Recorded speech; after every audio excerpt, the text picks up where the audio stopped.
Greetings, I'm Tommy the Keyblade Master, and welcome to another one of my audio rants. Today I'm going to be taking on a few things I saw last week or so that got a lot of people excited, to me with the exception of one, and right now I would say only because it's part of a much larger controversy am I that excited about. But since a lot of people really created an uproar, I decided to weigh in. First, we have Square Enix announcing Final Fantasy VII is coming to the PlayStation 4. And then people got angry because, well, it's just kind of a port of the PS1 version, only upscaled. And don't get me wrong, upscaling is fine. You play some of those old standard definition games on a new television, and they kind of look like blurry crap. That's kind of why people go out and buy the virtual console games, because Nintendo cleans them up a little bit for high definition. Anyways, a whole bunch of people, I guess, when the announcement was first made, got really excited because they thought it was going to be a ground-up remake. And to be fair, Square Enix has done a ground-up remake of another PS2 RPG recently when it comes to Kingdom Hearts Final Mix, but that was more due to necessity. They kind of lost all their assets for that game. So people are still wanting this ground-up remake, and it kind of started because the only thing that I think people remembered that was good from the 2006 Sony E3 conference, because you go back and you take a look at that, and it's just full of meme material, most of it anti-Sony meme material, because just it was boring, and what a lot of things they said were just plain stupid. But, the one thing people do remember was Square Enix coming in and showing off that awesome tech demo of the opening of Final Fantasy VII done on the PS3. And people immediately kind of thought they were remaking the game. Square Enix said no and has been saying no ever since. And I can understand why people want a remake of that game. I mean, you have Advent Children, you have Crisis Core, you have Dirge of Cerberus, but let's face it, no Final Fantasy VII fan really wants to talk about Dirge of Cerberus because that one was kind of crap. But you have these other things, and they're kind of done, at least in PS2 style visuals, which, the characters look human, while the original Final Fantasy VII, you have these blocky characters that look like they're rejects from the Lego factory running around. So people kind of want a game where the character models kind of fit in with the rest of the Final Fantasy VII, and add in voice acting for some of the scenes, and I can understand that, but to remake that game would take a lot of time and would be hard, and they'd have to rewrite part of that. Remember, Final Fantasy VII kind of came out before 9/11, and the very first thing you do in that game is you plant a bomb and blow up a whole lot of civilians. Yeah, the game kind of glances over the fact that you're kind of an eco-terrorist, or at least start with an eco-terrorist. The only thing that, good about you is that the people you are fighting quickly turn out to be scumbags worth fighting against. Because they then drop an entire part of the city down on the slums, killing millions more than you just did. But yeah, they'd have to rewrite that part, I think, because I think it would be offensive in modern day, 20 years later almost. So you'd have that, not to mention the whole cross-dressing part would kind of, I think, be freaky in HD myself.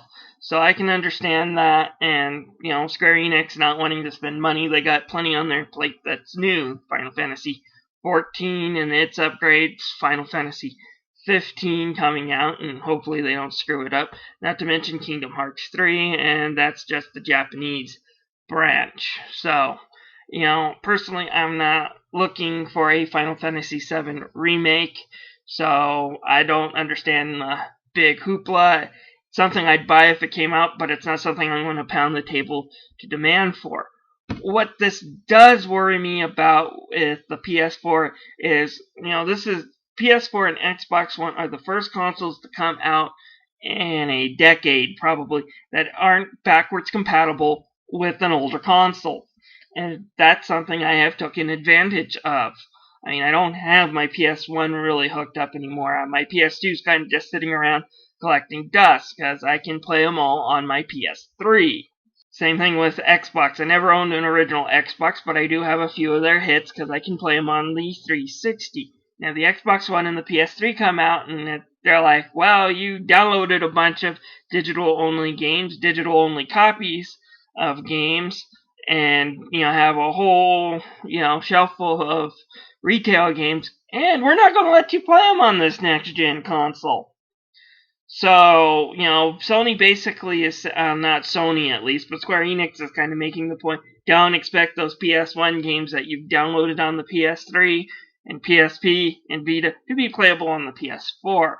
So instead, companies might start remaking those games and re-releasing them out at a $15 price point just because they're cleaned up a little bit. That does worry me. They need to get on the ball, and they need to find a way to get those at least digital games that I purchased on my PS3 and my Xbox 360, because this is a point I'm angry with you, Microsoft, at too, and make them playable on the Xbox One or the PS4.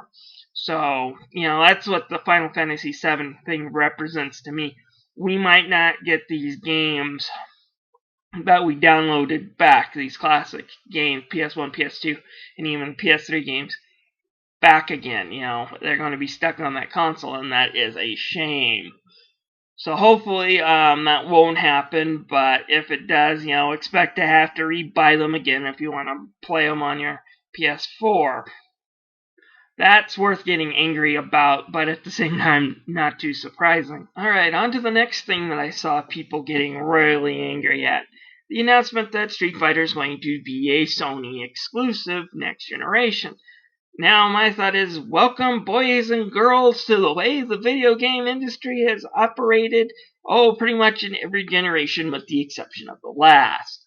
Now, I guess people have forgotten since last generation was like 8 years, or in some cases, we do have youngins who probably didn't play any games before last generation, and, Xbox and PS3 is all they've known, and that's the way the game market worked. But, back in the day, whoever had the most consoles sold oftentimes would have the best exclusives. PS2 dominated the market, so pretty much most of the exclusive games were on the PS2. Sure, if you liked Halo, you went and bought the Xbox. If you wanted to play Zelda Wind Waker, you went and bought a GameCube, but pretty much everything else was on the PS2. That's just the way the market worked.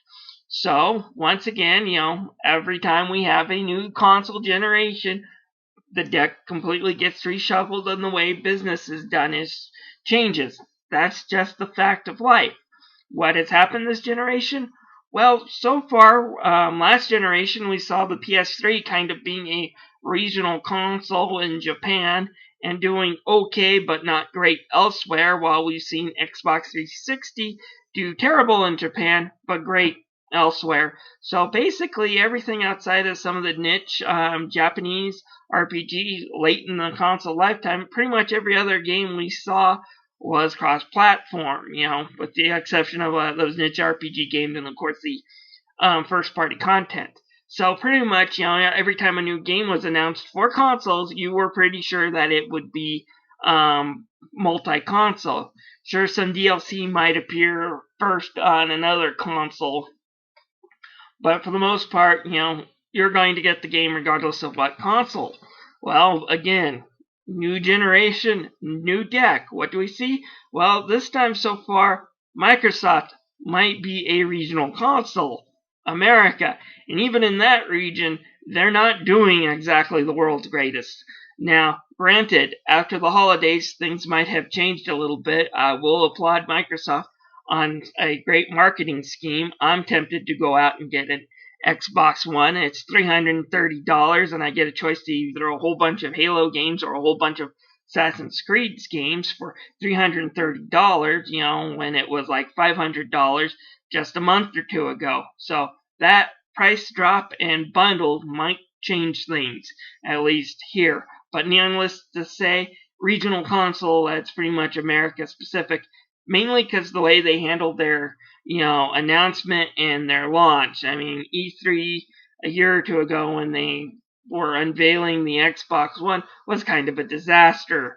Getting rid of Don Matrick as their game president of their gaming may have didn't come too soon, because if they had kept the DRM and the Kinect, I think the Wii U would be outselling the Xbox One easily. But anyways, Xbox One, like I said, lower install rate, especially worldwide, it's not going to get the respect the 360 did. So, of course, especially Japanese developers, because, Xbox One, Xbox 360 did poorly in Japan. Xbox One, let's just put it this way, it goes right next to the shelf on the Virtual Boy when it comes to disasters in Japan. I mean, it's so, of course, the Japanese developers like Capcom are going to sign up for Sony exclusives until Microsoft can get its act together, especially in Japan. So, that doesn't surprise me, nor does it offend me.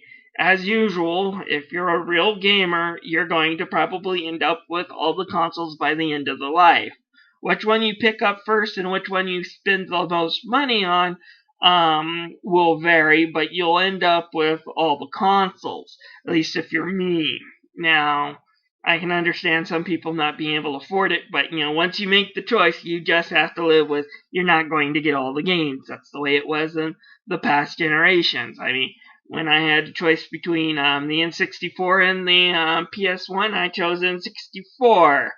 Trust me, we got a lot of great games on the N64, but whenever I went to look at a game magazine, PS1, PS1, PS1, PS1, PS1, and then that, single N64 game that was released that month.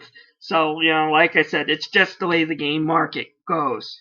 Whoever has the most consoles and can sell the most games gets the most exclusives. New console generation, get used to it, kids. We're probably going to be seeing a whole bunch of more exclusive games probably coming out on the Sony platforms. We kind of already are. I mean, if you look at the digital only, I think Sony also has a hand up over Microsoft on that one too.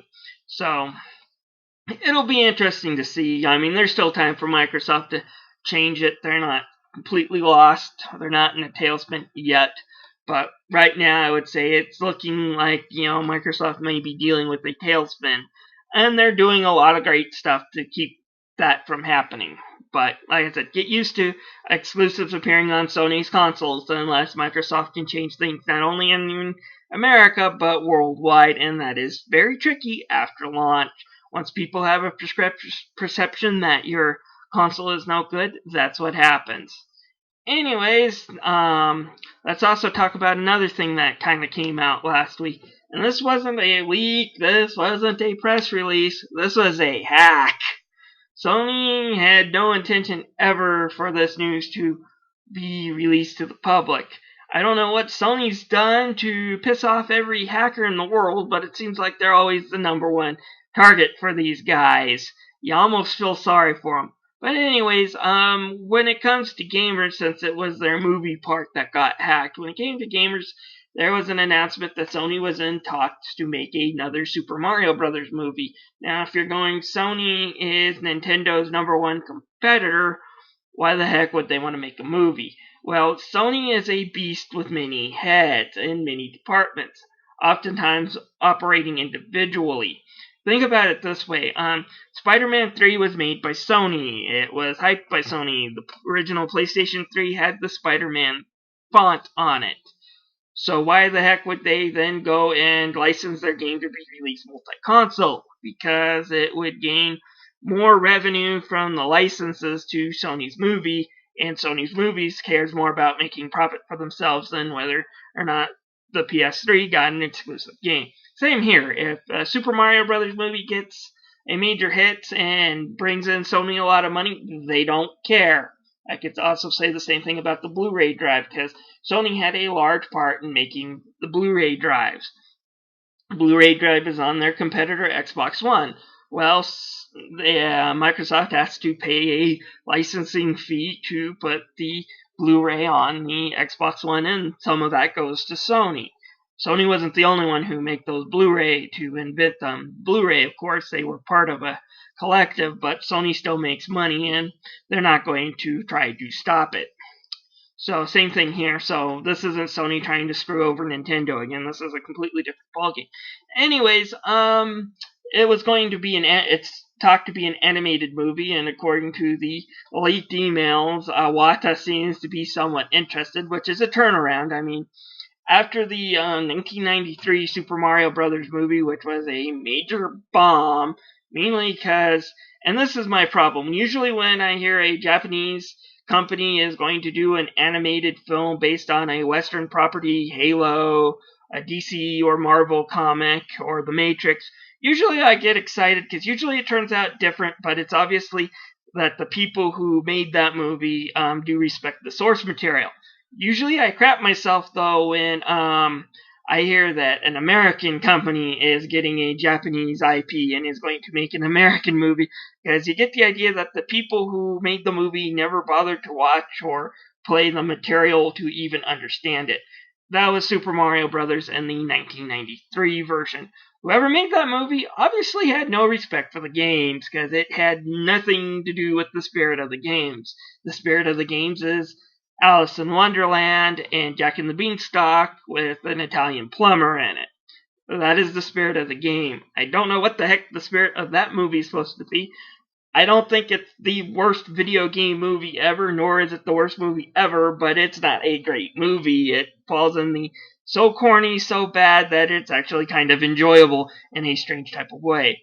Anyways, this new movie Sony's talking about is going to be animated. That's the first good sign that if this does come out, because remember, this isn't even in the conception phase. I mean, they're just merely talking about it, a few emails long way from even starting, because animated movies take years, a lot longer than even live action movies, because you have to write the story, you got to do the storyboards, you got to do the voice acting, you got to do the animation, you got to go back and do more voice acting if you decide to change any of the plot because something in the animation happened that you want to do different.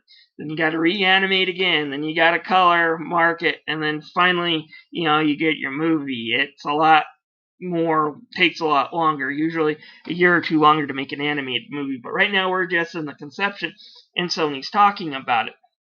But, we do have a good director. He directed the last two Spider-Man films. Not the greatest superhero movies I've ever seen, but they're not bad, and, they're going animated. So that gives me hope that if this does come out, that it'll be at least a decent movie for Super Mario Brothers. We'll just have to see what goes on. I'm personally not betting that anything big's going to come out of it. Nintendo's always been super protective of their IP. They don't really want Hollywood to get their characters and put them in another movie again. Disney's Wreck-It Ralph, which was a great movie, had to pretty much move heaven and earth just to have Bowser in there for a minute or two doing a spit take. So we'll just have to see what Nintendo and Sony does. I'm hopeful that it will come out and be good. Well, anyways, that's all my yammering for today. Thank you for watching this audio log. Thank you for listening to my ramblings. If you enjoyed it, by all means, click thumbs up and click the subscribe button. Thank you for watching.